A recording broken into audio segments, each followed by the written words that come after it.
The subject for the next hour or so is something called alternatives analysis with a big A. And what it's about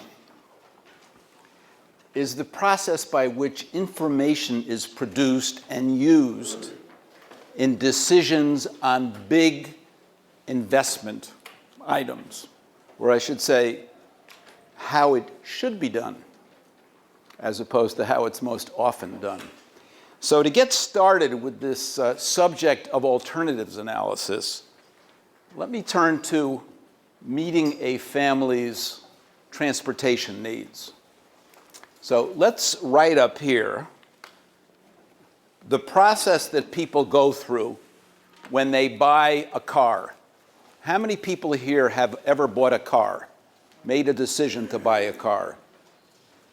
So that's a transportation decision. How about a motorcycle? Anybody here ever made a decision to buy a motorcycle? Okay. Think back to the time that you bought that item. So from the perspective of a family, it's not only a big upfront expense, but it also has some implications for the long term. What was the process you went about to select what kind of car to buy, what kind of motorcycle to buy? What was the process? Who wants to start? I mean, surely you didn't just go out and stumble into the first dealership you saw and give them a check for whatever they wanted. What was the process? What were the factors? Anybody? Okay. Let me see if we can pass around a microphone so we can hear. I was having trouble hearing anybody other than the speaker. I have symptomatic of old age. I have a hearing problem. So let's start it off here. What's the process look like? What did you consider? Okay, shoot. We always ask for the invoices.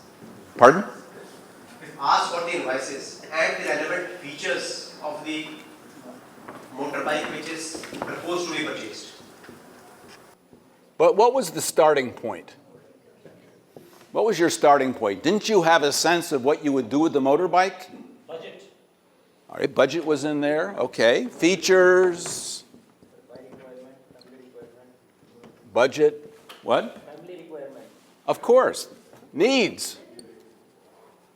What's the problem I'm going to solve? Now, if you have a family of 8 people and you're looking for private transportation, it's unlikely that you'll buy a Bajaj motor scooter, right? On the other hand, if you're a single guy and you are buying something and you don't have a lot of money, you may make a different decision than someone my age. So you start with what's the problem I'm solving, right? And of course, one of the potential decisions is not to buy anything, right? To rely on public transport, which of course you were all going to say if I hadn't said it for you. So needs, features, budget. Did you only consider one option? That's it, the most expensive option. No?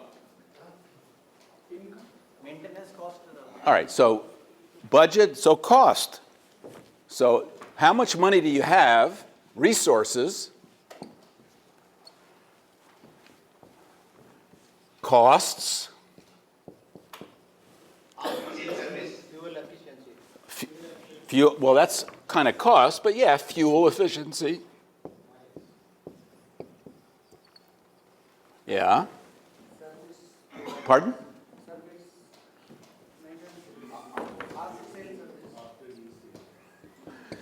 So these are factors that you consider, but would I be correct in saying that you shopped, meaning you didn't just buy the most expensive thing from the first place you walked into?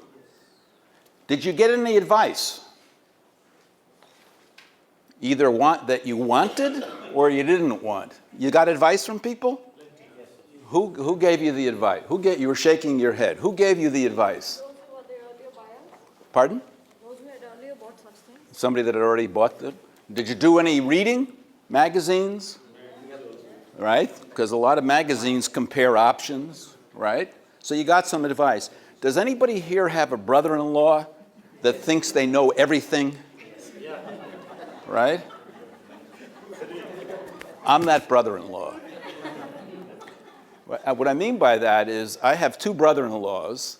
One's a surgeon and the other is an insurance financial management person. They don't know anything about cars. So if they say, I need a new car, we're having a chat, immediately I say, oh, really? What kind? Oh, well, here's what I would do. So that we call that public involvement in the decision process. Now, in my case, I'm the brother-in-law that gives the advice. The final decision in our house is made by who? My wife. And by the way, we have a 17-year-old Volvo. 17, it's older than many of you in this room. So we're not exactly buying too many cars fast. But anyway, so my wife ends up making the decision. But what I'm trying to point out is if you go through this process, how much money do you have to spend? What are my needs? And the options include public transport. And then we go through different options in terms of size, features, maintenance, comfort, repair record, aesthetics. We get advice from people. We may or may not take the advice. And then we make a choice. Right? Does that make sense? Did I just lose that? Oh. So that's sort of the process that we go through for a car. Right? Which one? Scooter, Harley, Mercedes, Nano. And for those of us in here that like shoes, I won't say who, don't we go through a similar process, right? For shoes? Yeah, sure. Am I going to wear it to hike in the woods, or am I going to I'm going to my sister's wedding? Big difference, right? And price matters. Are they going to fall apart in the rain the first time, like anything made in Italy? Excuse me. Or are they going to be sturdy when we go hiking?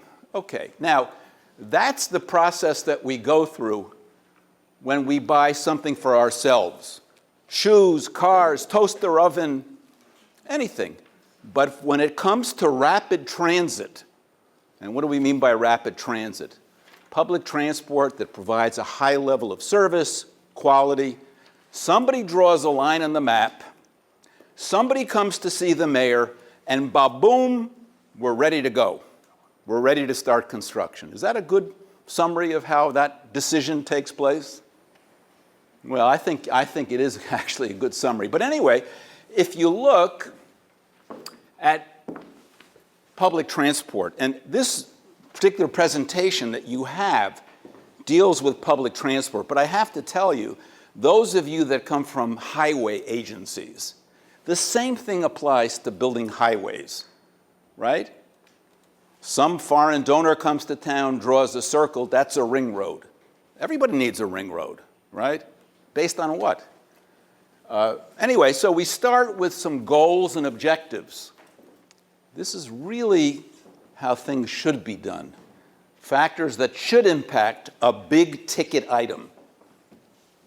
What are the goals and objectives for transport? Are they only congestion, or is there something else there? Land use. We want our land use to be sustainable so people can walk to things without getting killed, without having to get into a motorized vehicle. We have social, environmental, and economic objectives. All over the developing world, women are afraid to travel. So on the one hand, we want our daughters to enter the workforce and become professional successes, become wonderful mothers, etc.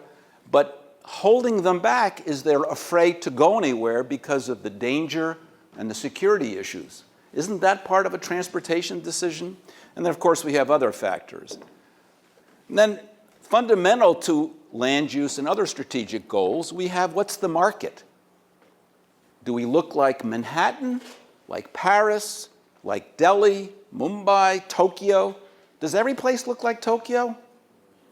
Does every place look like Mumbai or Delhi? I don't think so. So we have a market for travel. What's the existing network look like? Do we have a complete street system? Do we have an existing metro, suburban rail? How well is it working? What money do we need? What's its condition? And then, of course, we have future land use patterns, available rights of way, cost, benefits, and impacts, and financial and resources and future needs. Okay? Now, alternatives analysis is about using those factors to help decision makers make a decision. And I'm going to repeat this later. We and you all are pretty senior officials, if not, hey, really senior officials. You are in many ways decision makers. But ultimately you answer to a municipal commissioner, a mayor, a managing director, someone that's specifically elected or appointed to make the hard, tough decisions. So I'm not implying here that we're making the decisions, but what we're doing in alternatives analysis is at least providing those mayors, et cetera, those senior decision makers, the information that we as professionals know they need. But there's another group that we're providing that information to and also getting feedback from. What's that other group besides the mayor that we need to involve in this process? We're going to build something that's going to last 50 years, change the face of the city. Of course. Who's the ultimate decision maker in any society? I don't care whether it's a socialist society, this society or that structure in government. Ultimately, in Chinese they call it the Lao Bai Sheng. The decision makers are the people. So we need to talk to them, and in some ways, one of our jobs is to be a professional communicator, not just an engineer, economist, or planner. So the purpose of alternatives analysis is to focus on the factors that I mentioned and recognize that there is no one right answer. Now, in 1900, even before I was born, there was perhaps one right answer. Most roadways were dirt paths. The only possible kind of public transport, at least, was what kind? Rail-based. Metro, tram, that was it. No other options. Today, we know there are many different kinds of rail transport. We have light rail, tramways, elevated automated systems, automated metros, metros in the air, metros underground, BRT. There's even guided BRT, where the vehicles actually function much like a metro, but then can go off and drive to an offline destination. So we know there's no silver bullet. We know there are many different factors that should be involved in making a decision. Now, a lot of times people say, yeah, but the purpose of strategic planning is to make decisions on these kind of investments. Now, Ajay spoke of the strategic planning process as an example in Manila. And what was that strategic planning process about? It was looking at thousands of kilometers, square kilometers of area, 15, 20 million people. It was looking at an alternative universe. You could do a railway here, a BRT there, a highway here, a highway there.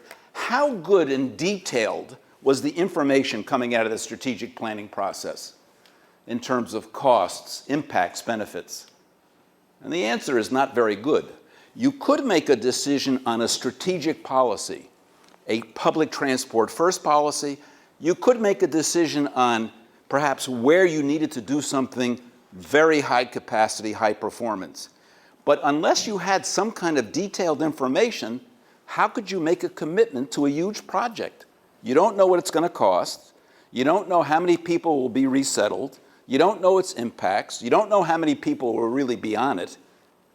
How could you make that decision? So the purpose of alternatives analysis is to focus the strategic plan in some high priority places and learn more about the options for that applicable place. So that's what the definition, if you will, of alternatives analysis is. Now, let me just prove what I said about no silver bullet. This was done by Sistra, a French, largely rail engineering company and planning, and you see that it compares the capacity and costs of different public transport modes. monorail, LRT, BRT, and MRT. Is there any dominant mode? Beyond a certain point, we just don't have the capacity.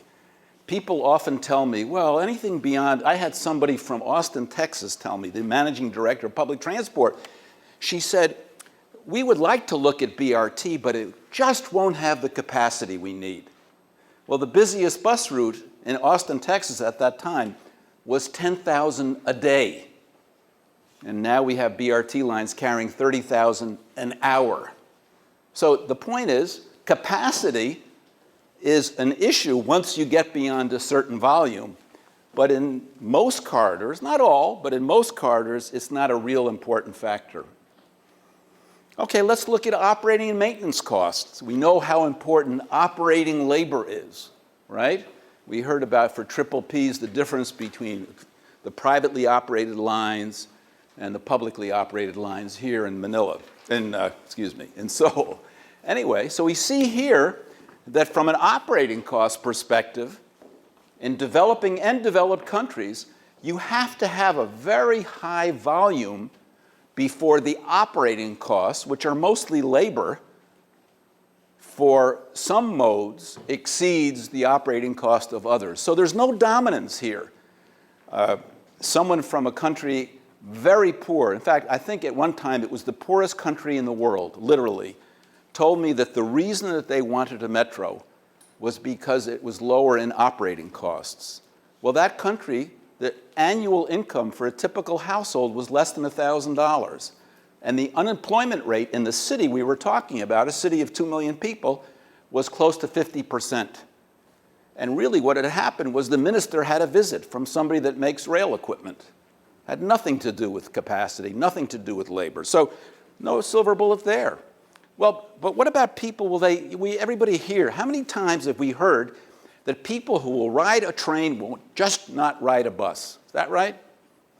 Haven't we heard that? Sure, everywhere. Buses are for poor folks, people with no option. Trains, those are for people on the way to the airport, right?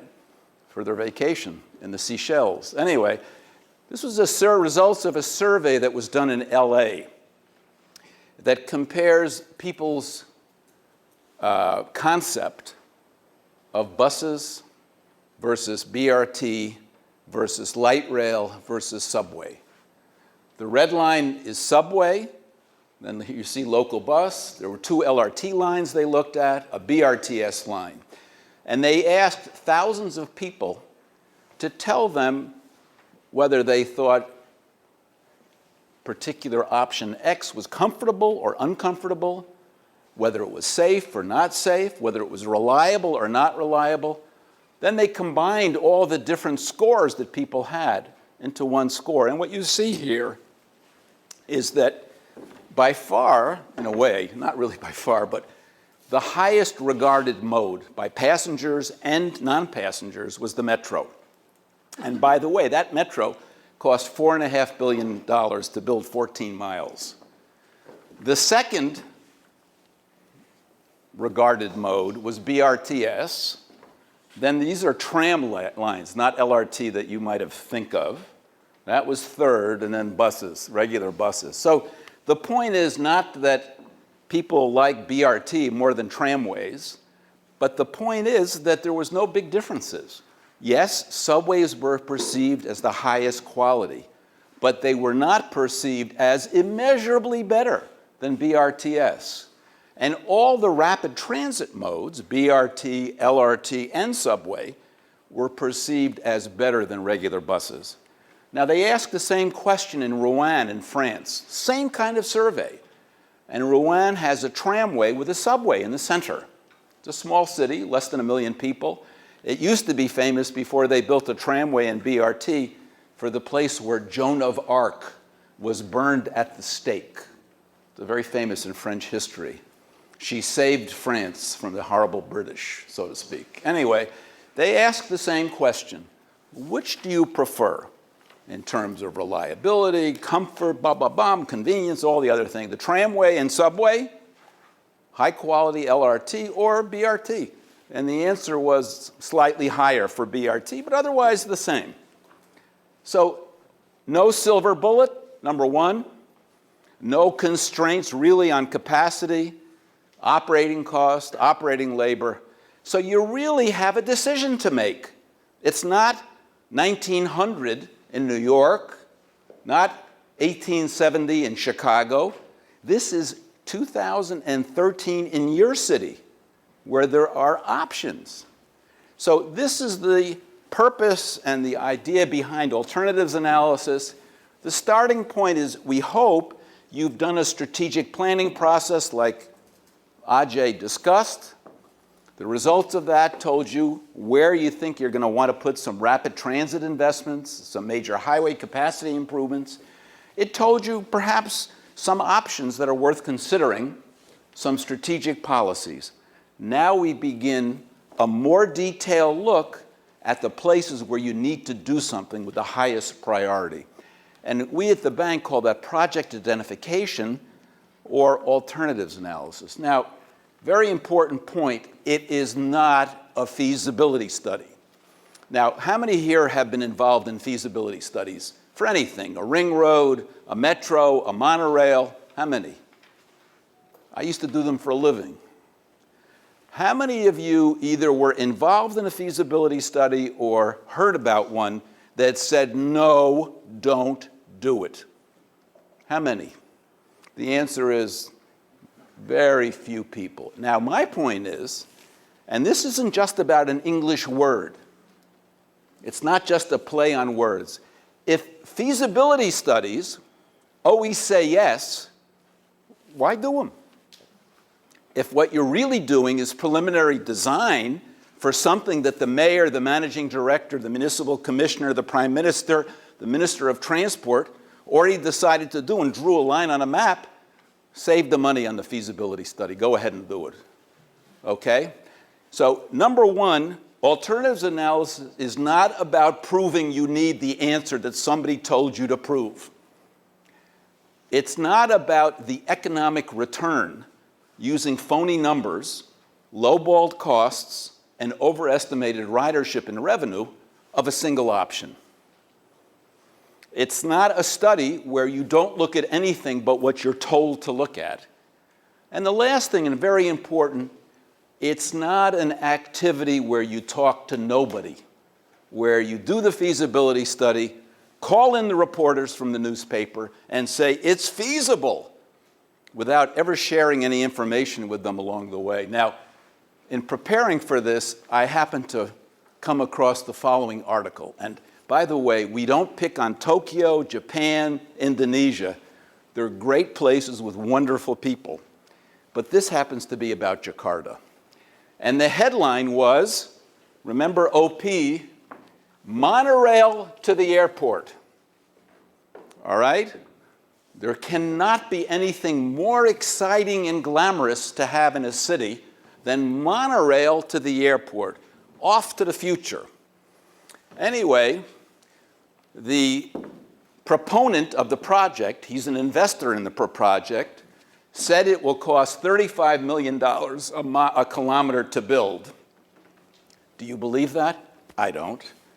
Okay. And they had signed a memorandum of understanding, the investor, with a public agency. And this is the best part.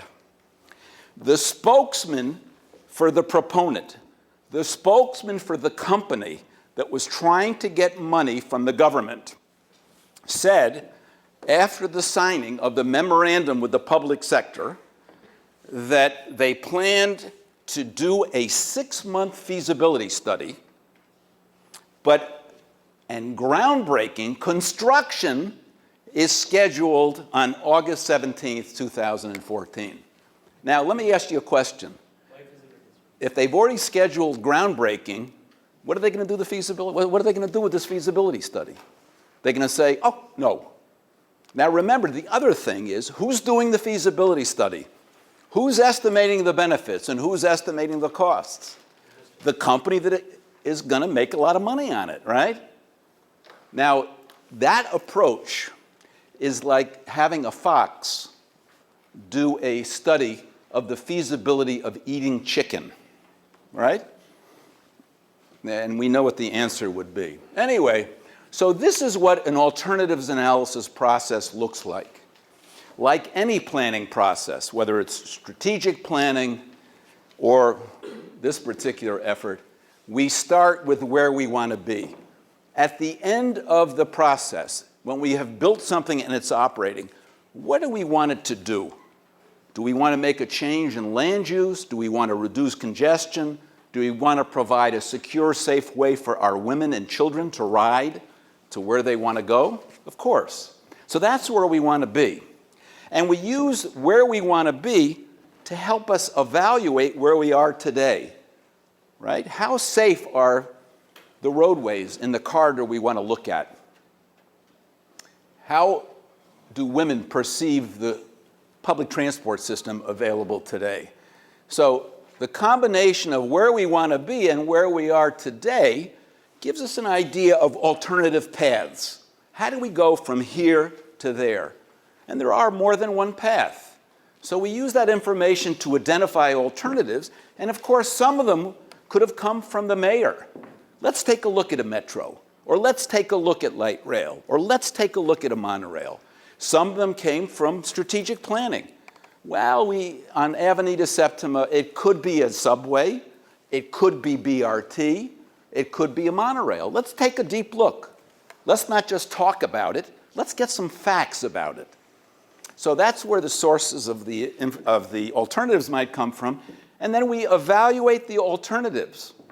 We compare them in all those factors that we use when we buy shoes, when we buy underpants, right? So we do something here very similar to what we do when we buy a car.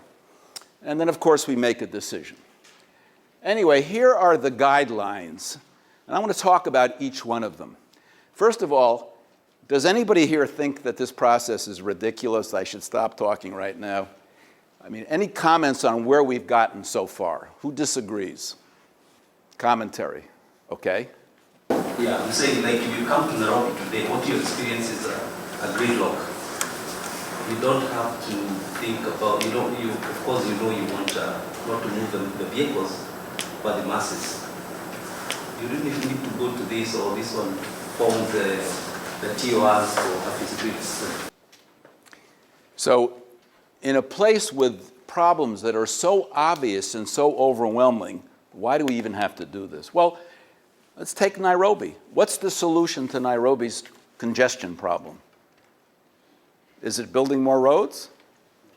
Is it building a metro? Could be. Is it BRT? Maybe. Changing the bus system? Perhaps. Building secondary roads where now the secondary roads don't exist or they're unpaved? Sidewalks, street lighting to make it easier for women to use public transport? Yes, it's the combination. But my point is, until we look at these things on a case-by-case basis, focused in the biggest problem areas, it's going to be hard for us to figure out what to do. We may end up building a metro because someone came and whispered in the mayor's ear when we could have done it with BRT. In another location, somebody whispered in her ear and said, build a ring road, and we would have been better off with a metro. We'll never know. So that's the point. Yeah, problems are overwhelming in most of our cities. They're growing rapidly. However bad Nairobi or Dar or any city, developing city in Manila, any developing city in the world is today, if we don't do anything, in 5 years, it's not going to get better by itself. So you're absolutely right. But still, it seems to me that if we're considering spending $1 billion or $250 million, there should be a thought process behind it. And that's what we're talking about. Okay. Guideline number 1, begin with a formal communications process.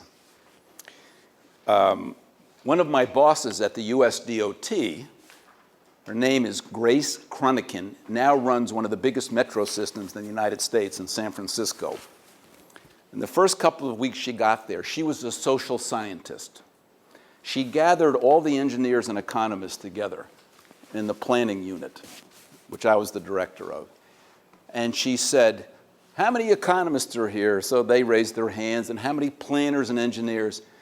and she was kind of nasty. She mellowed over time. She said, "You think you're so smart, right? You think you know everybody and don't have to talk to anybody. But I'll tell you this, at the end of the day, people will either make your projects successful or stop them and make them unsuccessful." Kind of what Yvonne was talking about. There are no small problems with major projects.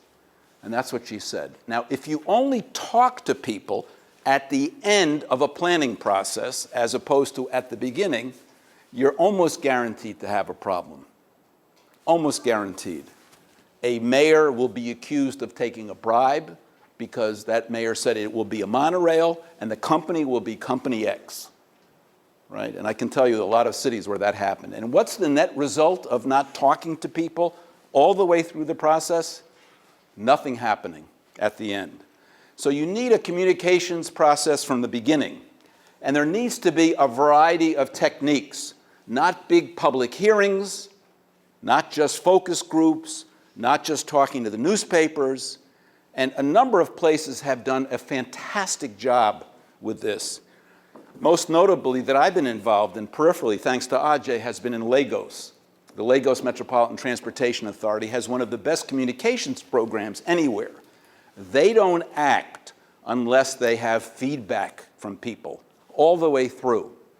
And the other one is from Liaoning in China, where we were looking at in a bank project about improving sidewalks for the disabled. There were a lot of disabled cities, people living in the cities we were working in. They were old cities with a lot of old people like me, and they were having trouble getting around. So when we were trying to decide where our priorities would be, in the beginning we went out and talked to people. Where should we be putting the crossovers? Where should we be putting the streetlights, et cetera? So it's not just a matter of telling people what you're going to do to them a week before, but communicating with them in two directions. And frankly, even though in most countries the top person makes the decision, what we are doing is giving them a flavor for what people are thinking.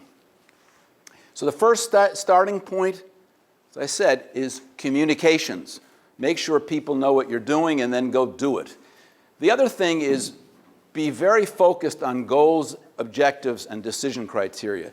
Now, you mentioned that it's so congested in Nairobi, so much traffic that you kind of know what to do already.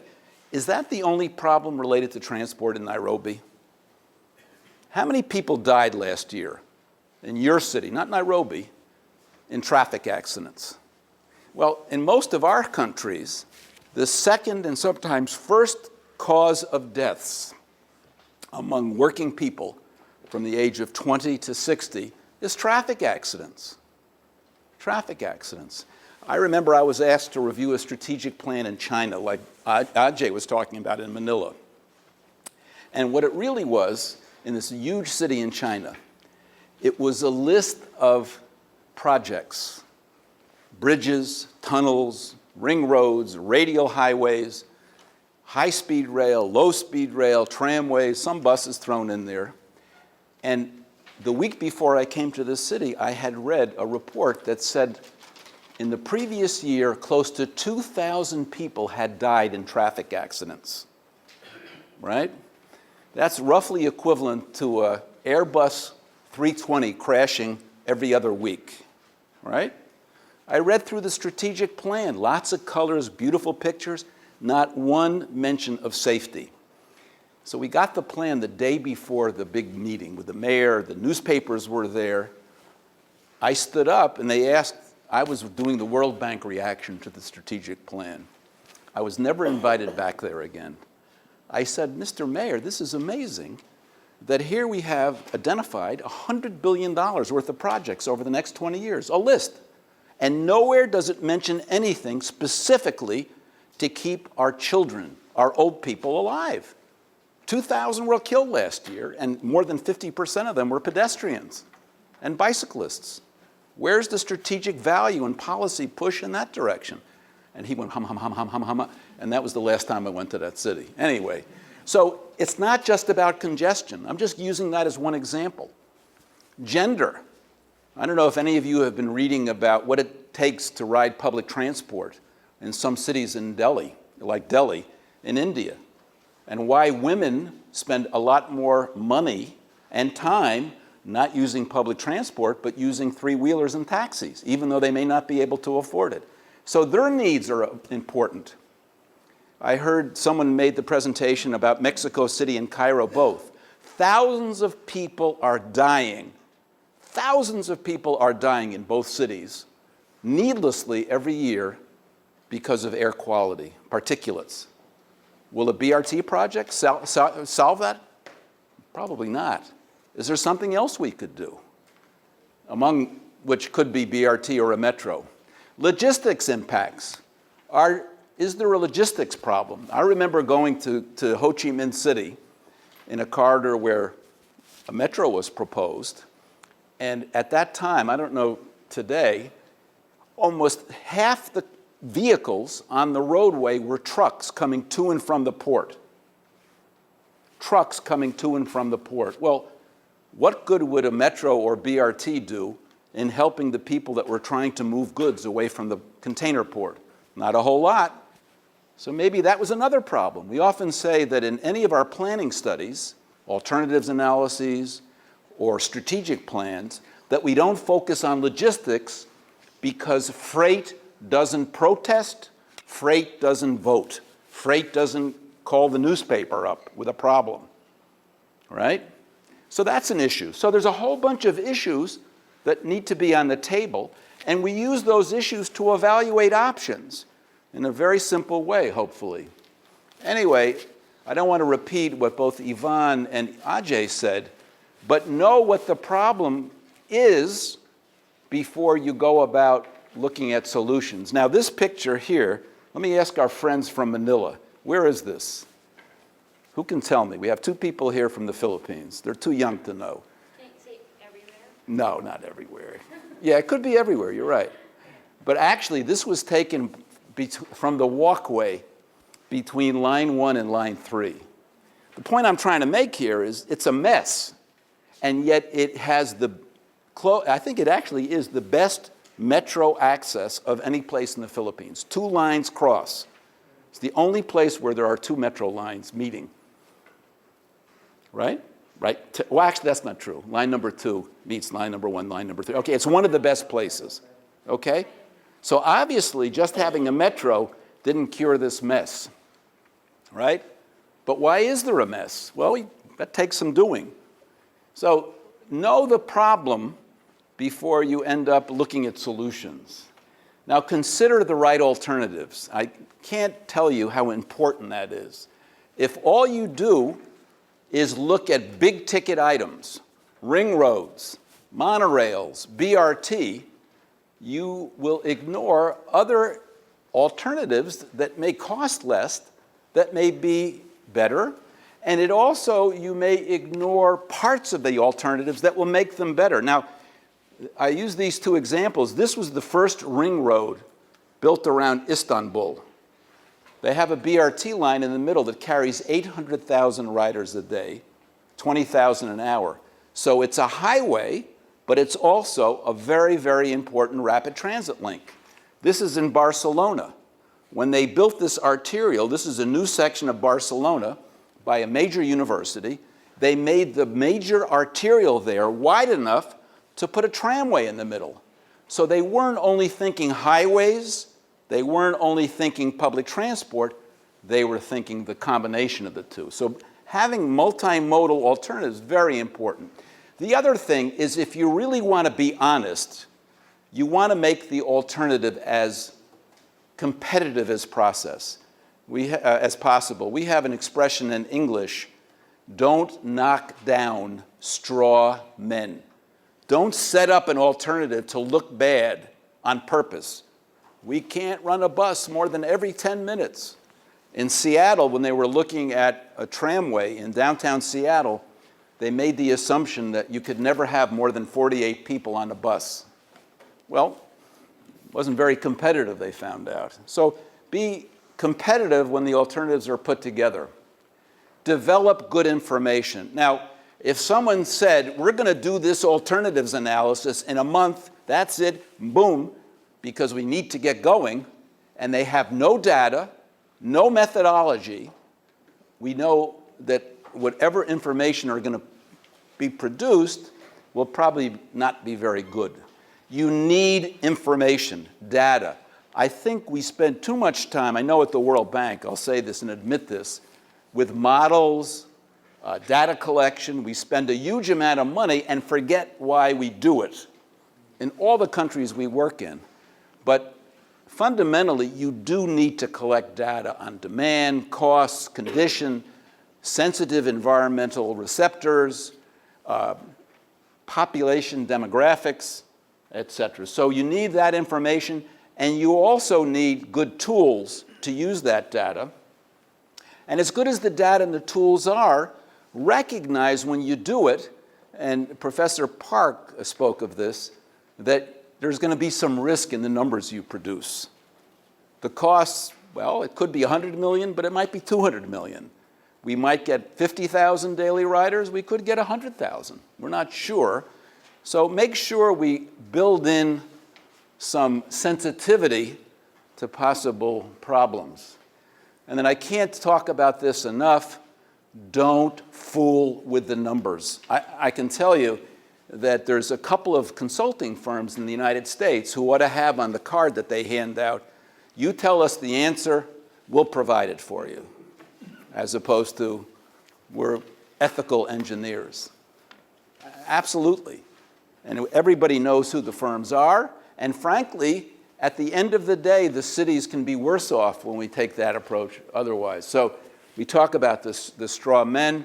Professor Park mentioned the issues with the light rail lines, the automated elevated systems here in Seoul and down in Busan.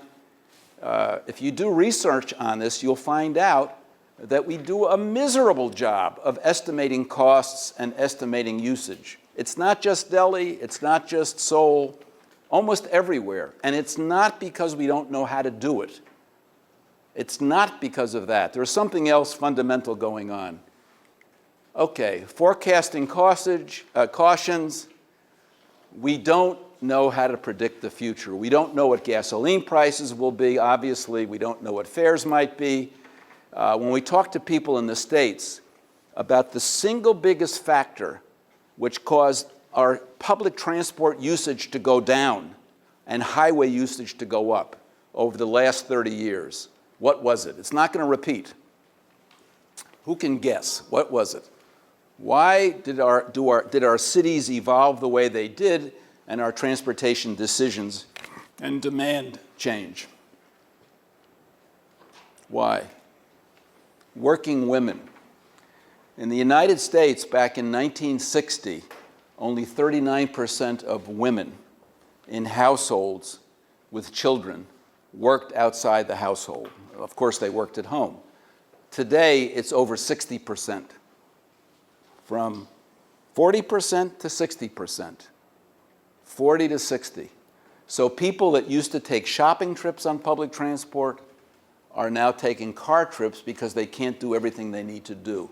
And in other countries where this phenomenon exists, that's transition from a traditional society to others, in some ways that's why you see all the motorcycles, et cetera. So we have problems doing these predictions.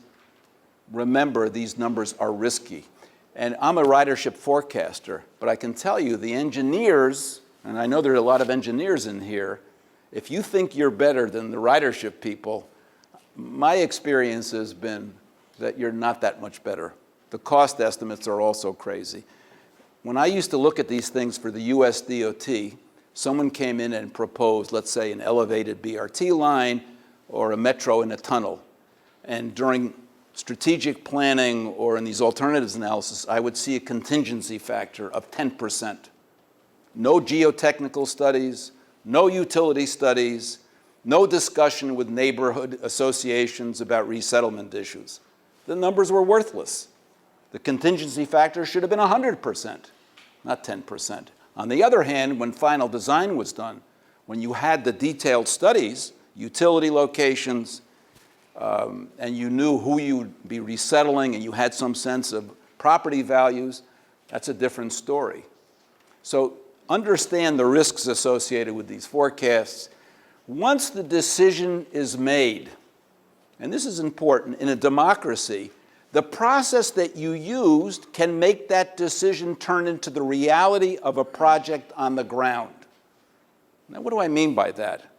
If you don't talk to anybody during the run-up to a decision, they don't know how the decision was made, who made it, and why, you're likely to run into opposition. The other point is that if it's a good communications program, and here's an example of one from Cebu in the Philippines, if it's a good communications program, the people that you involved in the process on the way up will become your champions. Not only the mayor, but the people in the community. There's a situation in Chicago where they had a BRT line was proposed on a very busy bus street called Ashland Avenue. And the going-in position was it must be the fanciest BRT line we could have. We were going to take lanes away in both directions, big stations, it was going to be massive. And what did the neighborhood say? Cram it, we don't want it. And now there's a good chance that there may be no project. So instead of having a neighborhood that's supportive, because they really didn't involve them in the early decision and planning process, now they may end up with nothing. So at the end of the day, when the selection is made by the big person, whoever that might be, that process is going to help that person make the project actually happen.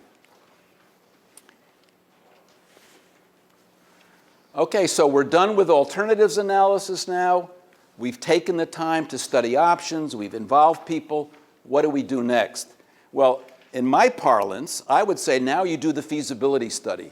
Get the more detailed design information, find out what the real cost is going to be so you'll know how much money to allocate for final design, begin thinking about actually implementing the project, which is really what a lot of feasibility studies include.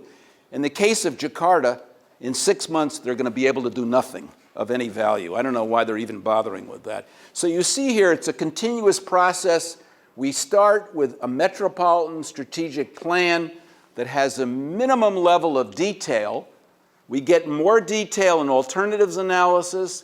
Then in project preparation, we do our preliminary design and a feasibility study so we can get a pretty good cost estimate of what we need. And then we go into final design and implementation. Anyway, what I've tried to demonstrate here is that we, as people, spend more time thinking about decisions that have no impact on the world around us other than in our own household than societies do in some of these big projects. And we can talk over a beer about why that happens. But I think our job as professionals is to make sure that there is this kind of process. Now let me close on one thing. What do you suppose makes these alternatives analysis process work? Why do they work? I have it up here, but nobody's reading it. Who's awake? Who's awake and interested at all? Why does this alternatives analysis process work? Communication with the public. Communication. Communications and transparency. Because you look into the various options, then you analyze those options properly. As it is same like decision-making process in everything, going into details, analyzing the pros and cons, then making. But actually, see, I don't think it works because of that. I mean, that's vital. If somebody asked me, I think that you're both right. You're absolutely correct. But if you did that behind closed doors, so nobody knew what the process was, if nobody knew that you actually looked at options, nobody knew that you didn't cook the numbers to make the outcome that somebody made you take, then it would be very difficult to proceed, I think, with the project. The first day we asked about this, why does resettlement seem to work well in Korea but have such problems in other countries? And I think, right, I think it's transparency.